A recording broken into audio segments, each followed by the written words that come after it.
Aujourd'hui, on va essayer de rompre la routine. Alors, la routine, qu'est-ce que c'est? La routine, c'est en fait une somme de tâches réalisées mécaniquement, sans trop y réfléchir. Et c'est ça qu'on appelle la routine, c'est la définition du dictionnaire. J'ai pas une autre définition que le dictionnaire, bien évidemment, je suis pas académicien. Je pense que la routine, moi, est une conséquence. C'est une conséquence d'expériences accumulées. Par exemple, quand face à certains faits qui peuvent être exceptionnels pour certains, un train qui est en retard, bah, d'autres vont dire, bah, moi c'est ma routine, je sais comment me débrouiller, et ça c'est l'expérience qui apporte ce genre de choses. La routine, pour moi, est une conséquence d'une expérience accumulée. Et pour prendre une habitude, pour prendre une routine, il faut juste laisser le temps faire. Ici, ensemble, on va rompre les habitudes.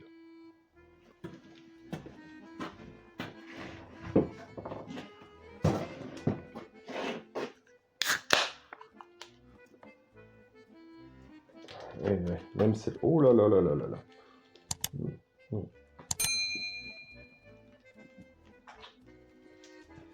Comme quoi, il faut toujours un verre quand on veut boire une bière. Ça, on n'y prendra plus. J'ai essayé de rompre la routine. Finalement, on va retourner sur les fondamentaux. Alors ici, qu'est-ce qu'on a? Oh, ça va faire tout léger dans cette chope, tac, d'un litre. Ici, on a une 8.6. Ce qui est génial, c'est que c'est marqué édition originale, mais ils ont voulu rompre la routine. Originale, mais édition limitée. Oxymore.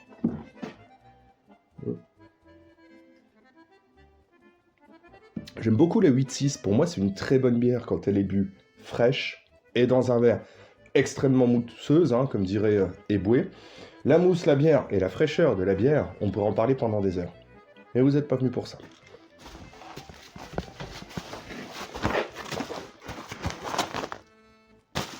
On est sur du gros carton et pour rompre la routine, aujourd'hui, on va faire une upgrade en live.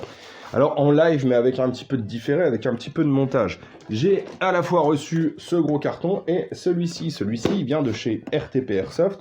Je leur dis un grand merci. Alors, qu'est-ce qui s'est passé?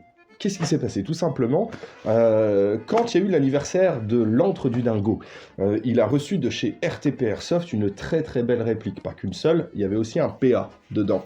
Et ayant vu cette vidéo, que je vous invite tous à regarder, je me suis permis de contacter RTP Airsoft en leur disant qu'ils avaient fait du très bon travail et que même si, d'ailleurs j'avais fait une vidéo sur un VSR 10, même si je n'avais pas cette réplique dans les mains, je trouvais que le travail était quand même très très bien fait, l'agencement dans la caisse, etc. Et au fur et à mesure de notre conversation, je leur dis que j'ai en ce moment un abonné qui m'a envoyé une petite AK et que j'allais me procurer des pièces d'upgrade et ils se sont proposés de m'en envoyer. Donc je les paye. Évidemment, quand je ne paye pas, je le dis. Quand je paye, je le dis. Ils m'ont envoyé des pièces et j'en ai pas mal. Il y en a certaines que j'ai achetées, d'autres qui m'ont envoyé pour des tests. On va tout ouvrir, on va en mettre plein partout. Alors dites-vous bien que je bosse sur une planche de bois, hein, donc il va falloir se serrer un petit peu. Le chest qui est ici a été gagné. Ça y est, c'est la dernière fois que je le porte. Je vais faire la petite griffe derrière. Je pense que j'ai une citation qui... J'ai eu la personne au téléphone, le T238 a été gagné, la poche médic a été gagnée, comme quoi par mail c'est quand même beaucoup plus simple d'interagir ensemble. Je vais essayer de faire un peu de place et on va ouvrir tout ça. Ce qui va nous intéresser aujourd'hui de la part de RTP Airsoft, ça va être donc un kit de différentes graisses. Ce sera intéressant qu'on parle du graissage. Ici, on va tenter de monter un block up de chez Arcturus. J'ai plusieurs types de nozzle. Voilà. Ici, ça, on va le voir, engrenage Big Dragon 18/1. On rompt la routine. Là, c'est une AK courte, vous allez le voir. Pas de 13/1. Un XASR 2, celui-là, je ne vais pas l'utiliser. Là, bon, mon côté routinier va quand même revenir. On va mettre un Nano ASR pour justement son évolution. Hein, le côté évolutif pour remplacer par un Warfed Gate et ainsi de suite. Tac, bon, je vais le poser comme ça, sinon ça va tomber. On a un canon. On a un canon que je vais me permettre de tester avec un joint. Là, on va pas faire de S-Hop, je l'en ferai plus tard sur ce type de canon. Et il reste quoi? Donc il reste, du coup, un joint. Ici, j'ai quoi? J'ai de l'anti-retour. j'ai un set de ressorts. Voilà, pareil, qu'on pourra tester un de ces quatre. Là, j'ai tête de piston de chez Slong avec un nozzle et une tête de cylindre. Donc pareil, ça peut être intéressant. Donc là, ce sera pas pour aujourd'hui, mais c'est un kit pour M14. M14, ça va revenir. Et là, bon, bah CNC Prod, high torque. D'ailleurs, ça se sent dans la boîte, hein. Tout se colle dessus. Et voilà, c'est à peu près tout. C'est déjà énorme. Alors, on va pas tout monter dans cette réplique-là, hein. Il y a des choses qu'on va laisser de côté, parce que 2 pistons, ce serait... Il y a une M4, je crois, où il y a 2 pistons comme ça. Je me demande si c'est pas les Israéliens qui ont inventé ce truc avec 2 chargeurs. C'était assez... ne serait-ce qu'en termes de consommation de munitions dans la vie réelle, ça doit être un enfer, ce truc. Allez, la KZS, elle va boire un coup. Clac. Ce que je vais faire, c'est que maintenant, on va découvrir... et moi aussi, parce que je l'ai pas encore vu, je crois que ça fait 2 semaines, un peu plus de 2 semaines qu'elle est chez moi, qu'elle est emballée comme ça. Donc, le sachet, hein, voilà. Là, on est sur quelqu'un qui met des bretelles avec une ceinture. Donc ici, c'est très très bien protégé. Je vais l'ouvrir, je le renverrai dans une boîte très bien protégée elle aussi. Et puis, on va faire cette petite upgrade ensemble. Je refais un petit peu de ménage et on ouvre ça. Alors, merci à lui déjà, hein, de m'avoir fait confiance, tac, pour un envoi de réplique. Ah oui, c'est vrai que c'est très très bien protégé. On va, je vais tout faire basculer vers l'avant. Alors, c'est appliqué,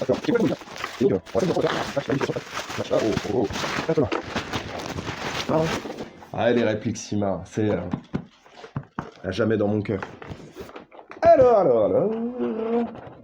Alors, qu'est-ce qu'on a? On a une petite AKU de chez Sima avec cross squelette up qui se rabat. Elle est full d'origine. Alors, on va sortir dehors. Hein, il n'y a pas le centre aéré. Voilà, je me ferai pas prendre 2 fois au même piège. On va sortir dehors. Bois, métal. Hop.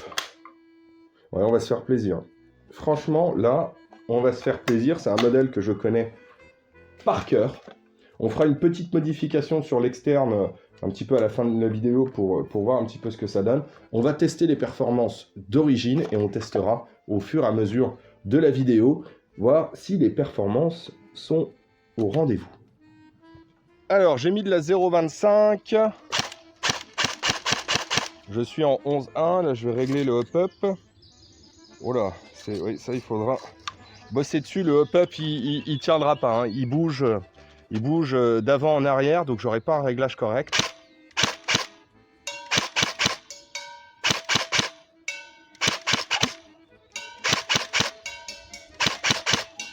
Alors là, je suis à 32 mètres, donc une trentaine de mètres. Je vais régler un peu mieux mon hop-up.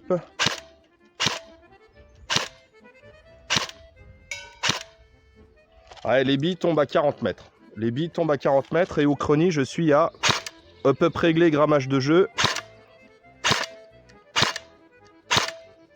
La régularité n'est pas mauvaise, hein. Ouais, on a 5 FPS d'écart et au niveau du résultat, je suis à 0,8 joules. Donc cette réplique-là, on met une batterie, on met des billes 0,25 et on part jouer. Voilà, pour moi, vraiment, cette petite AKU, vous êtes en CQB, vous avez ça. Au niveau réactivité, c'est assez pour mettre au moins une personne out. On va faire un petit coup de réactivité générale. Alors, un petit coup de full déjà. C'est pas mauvais. À 30 mètres, ouais, 32 mètres, c'est pas mauvais. Alors, en full, ça donne quoi au chrony? Ok, donc là, ça me donne up en réactivité générale. Voilà, je vous laisserai faire le calcul, hein, tout simplement. Tac. On va rentrer, on va commencer. Alors, pour une sortie de boîte, franchement, le tarif, je crois que c'est 180 € selon où est-ce qu'on achète et tout. Là, on est à 0,8, 0,9 joules. Je suis très content parce que si on flirtait avec les 1 joule 1, j'aurais dû prendre un ressort différent. Et mes ressorts, en fait, ils sont très très mal triés. Donc, j'aurais peut-être dû tester 1 ou 2 pour vraiment, parce que la personne veut quelque chose qui shoot en dessous de 1 joule 1. Donc ici, bah, c'est parfait. Si je veux jouer en CQB, je mets une 11.1, je mets une batterie. ça tourne, on entend que ça cycle correctement. Le calage doit pas être immonde. De toute façon, on va faire tout plein de modifications ensemble. La réactivité générale, donc je vous laisse la calculer, je suis en 11.1. Et puis en plus, voilà, hein, j'ai mon DIN qui repasse en Tamiya, donc tout ça n'aide pas forcément à avoir une bonne réactivité générale. Je vais déposer ça sur le côté. On va commencer le démontage. Et il va nous falloir quelques outils. Moi aussi, j'ai ma routine. Il me faut des belles chopes pour pouvoir mettre toutes les pièces que je vais retirer. Alors, on va démonter ça par petites couches. On va y aller tranquillement. Hop. Donc, il faut tournevis cruciforme, clé Allen de mémoire, qui a quelque chose qui tient la goupille traversante. On va essayer.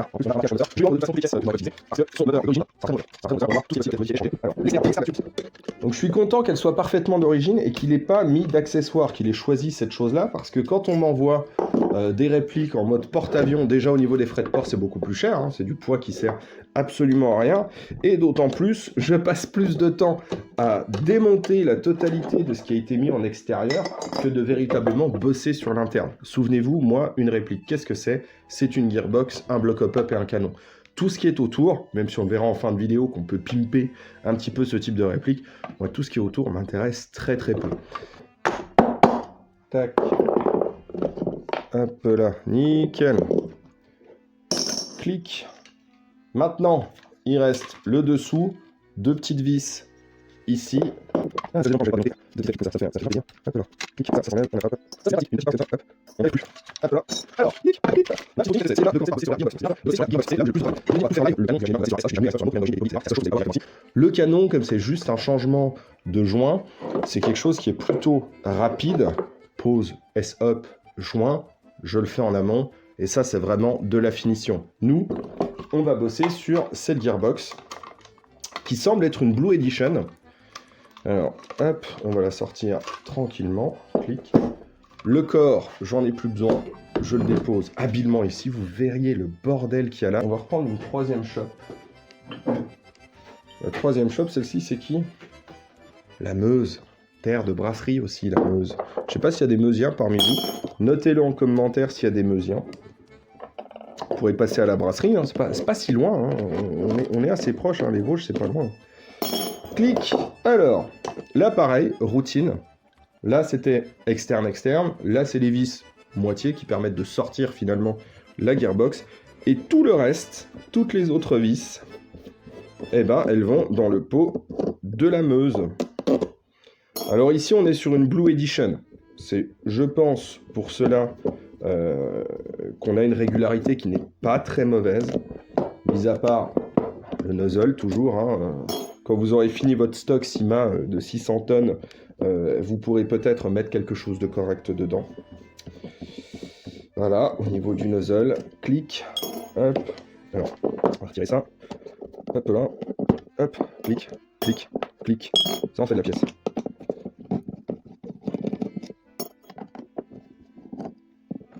Hop, il en reste encore une, moi, je vais en profiter pour virer le cache dessus, qu'on remettra évidemment, hop, j'enlève ma dernière vis.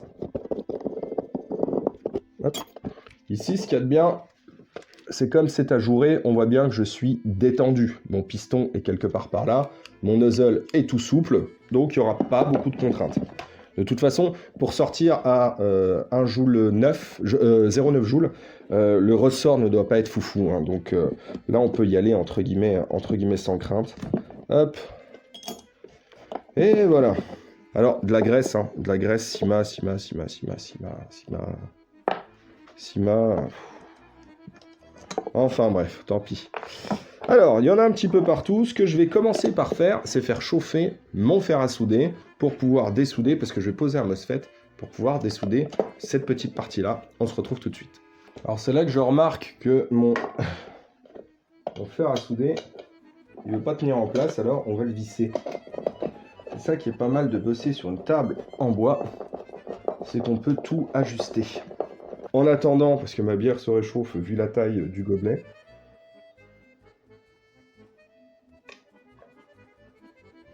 il y a quand même un côté très maltais sur cette bière-là, par rapport à un taux d'alcool qui est vraiment très très sévère. Hein.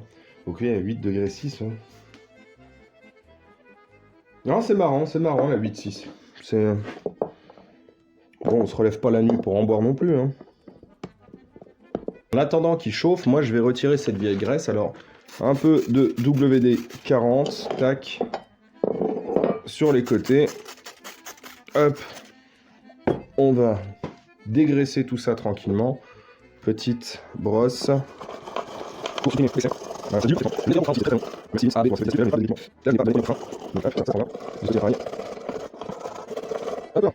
Nickel, je vais laisser agir et ensuite je vais tout rincer. Là, ça commence à être chaud. Ouais. Ouais, si, c'est bon, ça chauffe, c'est parfait. Alors, on va pouvoir, en attendant que ça agisse, retirer les petits câbles. Hop, tac, premier. Le deuxième sera un peu plus complexe, mais ça va le faire. Hop là, clic. Alors, mes connecteurs du pont, ils sont là. Hop, on va mettre de la gaine thermo pour éviter les faux contacts, parce que si on a un faux contact au niveau du connecteur du pont, on va se mettre à tirer de manière intempestive. Hop, on prend notre troisième main, on attrape un de ses bras, on se met à la verticale. Il n'y a pas de polarité hein, pour les connecteurs. Là, on a bien ma petite soudure. Et donc, mon contacteur sera très bien protégé. J'aurai pas d'arc électrique qui pourrait le faire fondre. On met notre petite gaine thermo, on la chauffe, et la première étape est terminée. Et là, on va déballer les engrenages. Mais avant ça, il faut finir de nettoyer la gearbox. Voilà, on aura quelque chose de bien propre. Ouais, oh. On fait aussi l'extérieur, hein, parce que sinon, ça risque d'en mettre partout au fur et à mesure des étapes. Hop, et on regraissera avec parcimonie. Bien que, ici, on n'est pas sur un MOSFET optique, hein, on est sur un MOSFET classique. Là, j'ai mis le bevel gear, et pour tester si le son c'est important. Là, ça va pas.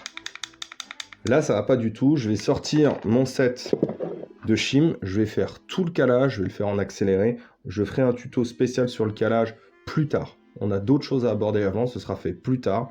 Et là, je vais y passer un certain temps. Ma finesse de calage sera le niveau le plus fin quand je fais une soustraction. D'accord ? Ici, le niveau le plus fin en soustraction, vous voyez bien que, voilà. Donc ici, entre 0,1 et 0,2, j'ai 0,1 de différence. Mais entre 0,1 et 0,08, j'ai 0,02. Donc mon calage peut être fait jusqu'à 0,02 de précision. Donc choisissez bien vos sets de shim. Moi j'aime beaucoup ceux-là parce que ça permet d'avoir une plage qui est quand même assez correcte. Et pour la puissance qu'on va développer avec cette réplique-là, ce sera juste parfait. Ce qui prenait le plus de temps finalement, c'est le calage. Ici le calage est terminé. On le lance avec le doigt. Il n'y a aucune résistance. Je pense que la réactivité, souvenez-vous, on était à 850. On était à 860 quasiment de coups par minute en réactivité générale. Je pense que là, ça va vraiment se ressentir. Je mets ma tête de piston. Hop. On enfonce correctement. Clic. Ça a l'air d'être bien étanche. C'est pas le bon. Hop. Oui, alors là... Là, ça bouge pas. Là, ça bouge pas du tout. Ça, c'est bien, ça. J'ai mon nozzle, mon petit nozzle qui fait la même taille que le précédent. Hop, on va tester. Alors, les tappet plates, je les garde d'origine. Parce que le changement d'une tappet plate, ça peut vite poser des soucis. Clic, voilà, on se met comme ça pour avoir tout en extension.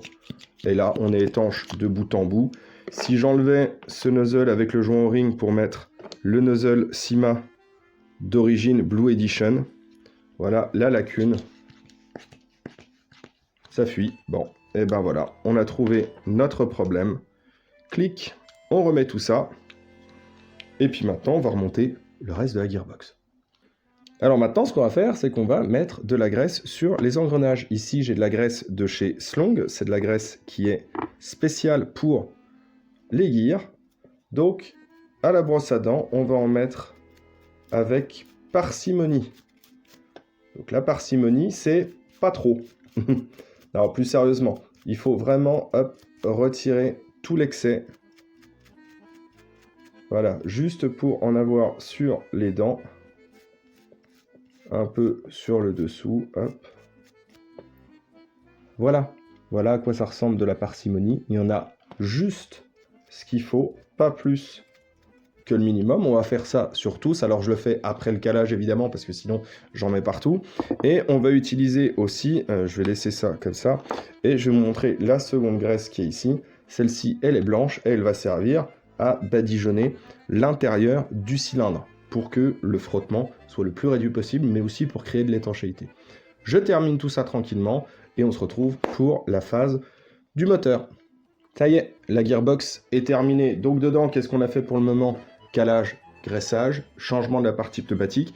J'ai un petit peu galéré avec les différents joints pour obtenir vraiment l'étanchéité que je voulais et la vitesse justement que je voulais. J'ai gardé le ressort d'origine, je vais la redémonter hein, évidemment. J'ai gardé le ressort d'origine, pourquoi? Parce que si je mets un autre ressort, on ne verra pas du tout la qualité de notre travail. Et ici, moi, je veux pouvoir tester ma réactivité générale, je veux pouvoir tester l'augmentation de mes FPS avec le ressort qui est d'origine. Je vérifierai si c'est bien régulier, auquel cas je redémonterai pour mettre un autre ressort. On verra tout ça. Je termine de remonter cette gearbox et on va s'intéresser à la partie MOSFET. Parce que pour le moment, la seule chose du MOSFET qu'on a fait, ça a été de souder hop, les deux connecteurs type Dupont. Là, on va s'intéresser au moteur. On va changer le moteur. Et en changeant le moteur, on va obtenir de meilleures performances. En attendant que ça chauffe, moi je vais me reprendre une petite bière parce que la 8.6 c'est bien, mais la 8.6 tiède, moi j'ai passé là, genre, je sais pas vous, mais dans les festoches là, quand ils servent ça, c'est tout simplement horrible. Voilà. On va repartir sur une petite 18e amendement. Je vais reposer ça là parce que au final j'ai quasiment plus de place. Donc ça chauffe correctement et là, on va faire notre petit câblage. Alors, je vais retirer ici.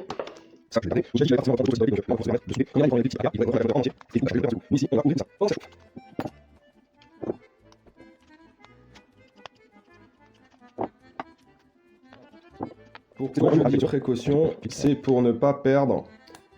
Hop, parce qu'elle se colle tout le temps. On en a déjà parlé.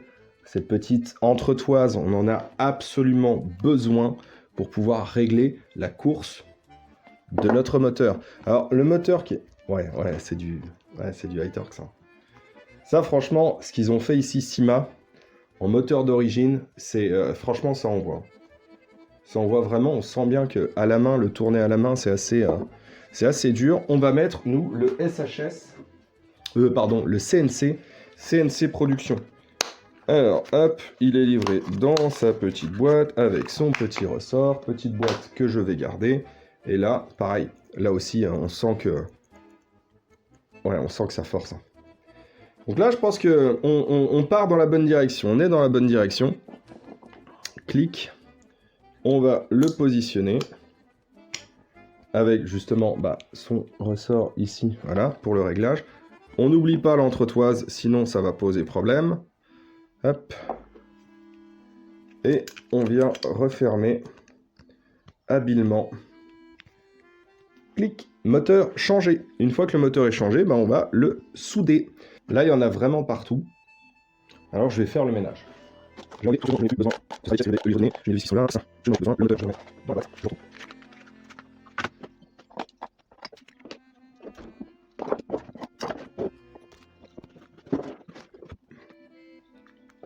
Je suis bien content de ces petits pots de graisse là. Merci RTP Airsoft, merci Slong, parce que ces graisses là, donc ici c'est la graisse pour les gears, elle s'étale parfaitement, elle est assez collante, juste assez pour ne pas être parfaitement projetée. Donc ça j'y suis assez sensible. Alors, câblage argent. Hop. Comme ça, on va lui faire un joli petit câblage. Alors, quelle distance on met pour faire un nouveau câblage? Donc ici, j'ai long, hein. J'ai très long. Alors c'est assez simple, vous prenez, parce que nous on va souder en direct, vous prenez un peu plus que la longueur qui sépare vos deux cosses de votre tête. Donc ici, hop, ça me fait un bout comme ça. Je vais mettre ça. Je plie en deux. Vous mesurez deux fois et coupez qu'une seule fois, il paraît. Clic, hop. Donc tout ça, j'en ai pas besoin. Ce sera réutilisé. Parce que j'ai pas qu'une réplique à faire en ce moment. Clic, hop, clac. C'est tout bon. On va dénuder. Alors j'ai les mains assez grasses. Ah si, c'est bon. Clic. Clic. Clic et clic.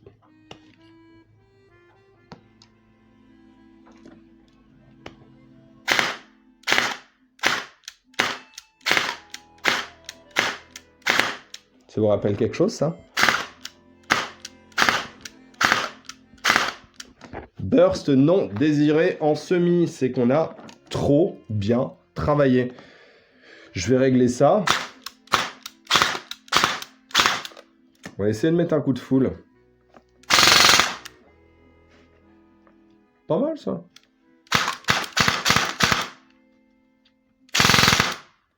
Ouais, c'est pas mal, ça. Alors, quand je vous dis qu'on remonte tout ça, on va s'intéresser à une autre partie. Ici, on a terminé ce qu'on devait faire sur la gearbox. On va s'intéresser maintenant au canon. Alors, hop, ouais, tout était là. Ici, on a le canon d'origine. Canon d'origine avec... donc, on a encore... Oh, là. Voilà. Hop là. On a encore l'espèce de petite colle. Donc, le canon d'origine ici, moi j'ai déjà bricolé d'autres canons justement pour pouvoir faire un échange dit standard.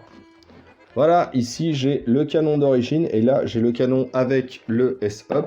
On va retirer le joint hop-up. Joint hop-up qui a été assez marqué. Hein. Vous le voyez, je pense, tac, ici. Vous voyez que ça a été assez marqué. On va le retirer. Tac, hop, hop là. Donc moi je vais faire un échange standard, hein, c'est-à-dire que ce canon-là, moi je vais le garder, je vais remonter un S-Up peut-être pour une prochaine réplique. Le canon qui est là et que j'ai poli déjà, bah, va partir dans la réplique qui est juste devant nous. Beaucoup de personnes en fait m'ont posé la question, donc ce que j'ai entre les mains là c'est le joint. Hein. Beaucoup de personnes m'ont posé la question, est-ce qu'il y avait besoin d'un joint pour faire un S-Up? Alors, évidemment, si vous avez vu avec attention la vidéo sur le joint hop-up, donc qu'est-ce que je fais là? Je suis en train de le chauffer. Hein. Une fois qu'il est chaud, on va pouvoir le retourner, hop, tranquillement, tac. On utilise le canon qu'on va mettre pour, hop là, le retourner comme une chaussette. Touc. Et voilà, et le bourrelet qui est ici, eh bien, on va justement le supprimer. Je vous conseille, achetez-en, il y en aura bientôt plus en vente, j'ai l'impression. J'ai beaucoup de mal à trouver en magasin, parce qu'à mon avis, sur Amazon, on trouve un petit peu tout. On supprime le bourrelet, tranquillement. Touc. Bourrelet supprimé. On va passer un coup, quoique, ouais, il est très bien fait celui-là. Je suis assez content. Je vais passer un coup de ponçage, je reviens. Je suis pas parti très loin. Il y a beaucoup de bazar, franchement. Le premier qui rentre dans la brasserie, il va vite se rendre compte que il y a énormément de bazar. Et en plus, demain, j'ai une visite. Donc il va falloir que je range tout.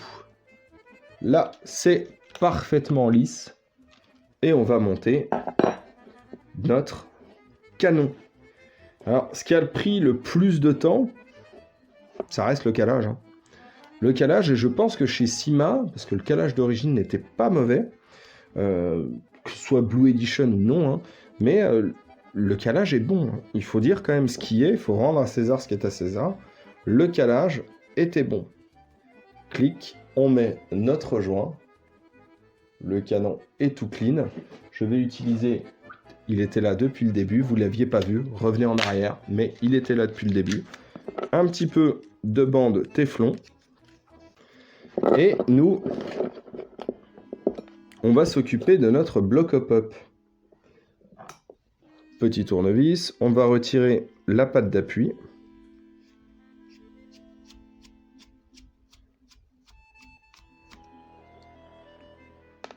J'ai hâte de faire les tests de tir. On va jouer au mois de mai à la tête de l'ours. Je vous mets les liens dans la description pour que vous puissiez vous inscrire si ça vous tente. C'est sur 2 jours. Un événement proposé par la TAV qui va permettre de redécouvrir un petit peu le fort de la tête de l'ours. Alors, clic, on glisse. Moi, je vous regarde sans vous regarder. Hop là. Là, je suis pas mal. Hop. On va se remettre tranquillement. Clic. C'est vraiment la chose la plus courte. Le fait de mettre du téflon permet de bien presser, ce qui fait que ça ne bougera pas dans le temps. C'est vraiment la chose la plus simple à faire et en même temps la chose qui va donner le plus de résultats parce que la gearbox nous donnera effectivement la régularité au niveau du tir, au niveau des FPS. Mais par contre, la mise en place du hop-up, c'est vraiment quelque chose qui est beaucoup plus fin. Donc là, je suis vraiment très content que ça prenne aussi peu de temps. Je vais remonter ça. On va faire la petite astuce avec la chambre à air pour justement que ça ne se dérègle pas dans le temps. Et là, on va enfin pouvoir faire des tirs. C'est terminé. J'ai branché ma batterie. Là, je suis en sécu. La sécu mécanique fonctionne correctement. Burst non désiré en semi, c'était parfaitement prévisible. Vu le son, je pense pas qu'on ait beaucoup augmenté en termes de puissance, mais ce qui est très bien parce que de toute façon la personne voulait pouvoir la jouer à 1 joule et être tranquille. Je pense que là on est aux alentours des 0,9 1 joule. Ouais, il faudra la jouer en 7/4. On va se mettre en full. Je pense que là la réactivité générale a bien augmenté. Bref. On va faire une toute petite modification de l'esthétique, vraiment quelque chose de très très léger. Puis on va passer tout doucement au test de tir. Voilà, on s'accroche. Oh, j'ai un bourdon qui vient d'arriver là. C'est un croiseur. Le croiseur de l'Empire. Hop, clic. Et là. Je trouve que ça donne... Voilà, hop. Voilà, moi je trouve que ça leur donne une bonne tête. Là on sent bien qu'il va se passer des trucs. Là je sens bien qu'on est en train de négocier. Alors je vais tester non plus avec le grammage de billes d'avant, donc la 0,25, parce que mon S-Hop va forcément donner énormément de hop-up. Donc je vais voir ce que ça donne avec le grammage de jeu préconisé ici. On sera dans la 0,30, 0,32. Je vais faire les tests dehors et puis je vous embarque avec moi, tout simplement. Alors, nous revoici en extérieur pour faire le passage chrony.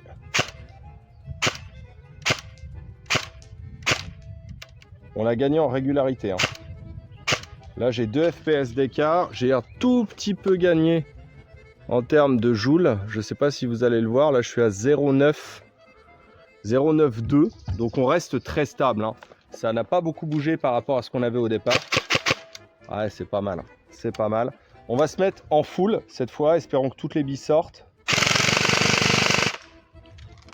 Ouais. Ouais, là, ça a bien bougé. Là, on est à 1356. D'accord, contre 800.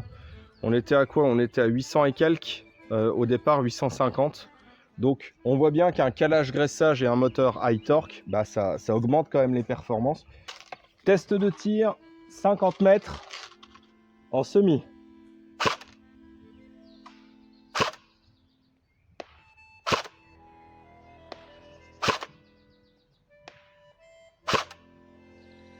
On va essayer un petit coup de full.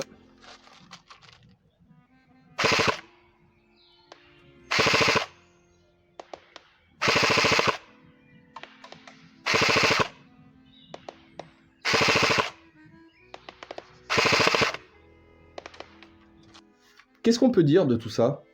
Alors, moi, je me suis amusé. Je sais pas vous. Moi, je me suis amusé. Ça m'a permis de voir que les pièces choisies par RTP Airsoft sont très bonnes, sont compatibles avec nos petites répliques V3.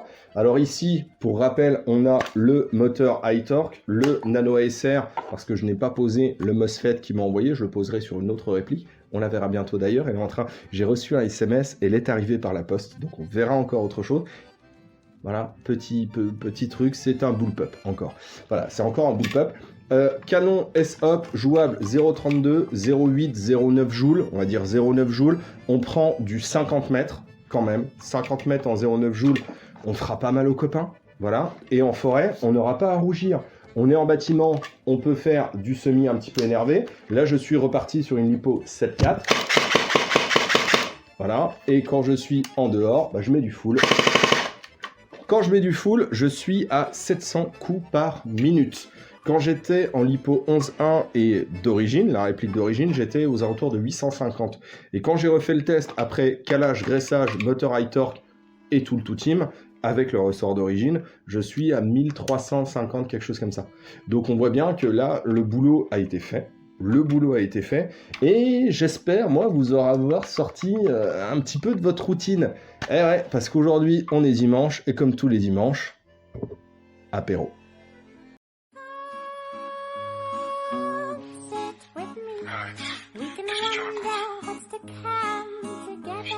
C'est pas la question, c'est pas le moment de parler de ça. Accroche.